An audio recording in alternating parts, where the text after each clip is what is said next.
জয় শ্রীকৃষ্ণ, রাধে রাধে। আশা করি বন্ধু তোমরা সকলেই ভালো আছো। আমি আমার গোপাল সোনার পরিবার সকলেই ভালো আছি।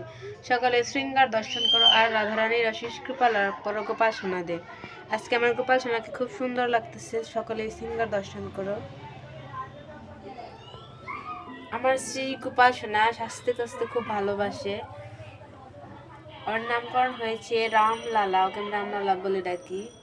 যখন রামলালার মন্দিরের কার্যক্রম যেদিনকার শুরু হয়েছিল, যেদিন অনুষ্ঠান করে মন্দির প্রতিষ্ঠা করছিল,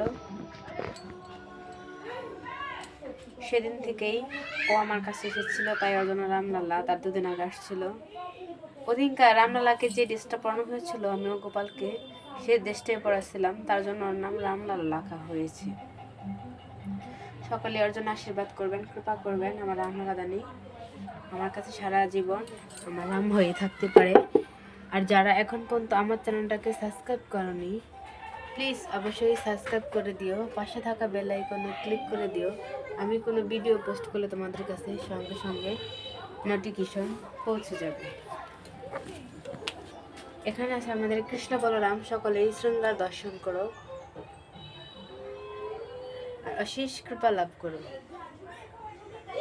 এখন বাসায় ফুল ফুটতেছে না, তাই কি করব, ফুল ছাড়া যতটুকু পারে ততটুকু দিয়ে দুই একটা ফুল ফুটে, ওগুলা দিয়ে ভগবানকে শৃঙ্গার করানো হয়। সকলে দেখতে পাচ্ছেন। তো সকলে ভালো থাকবেন, সুস্থ থাকবেন, পারলে অপরকেও সাহায্য করবেন।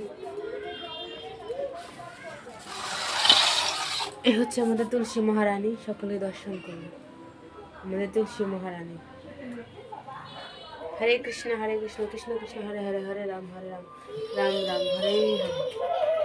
জয় শ্রীকৃষ্ণ।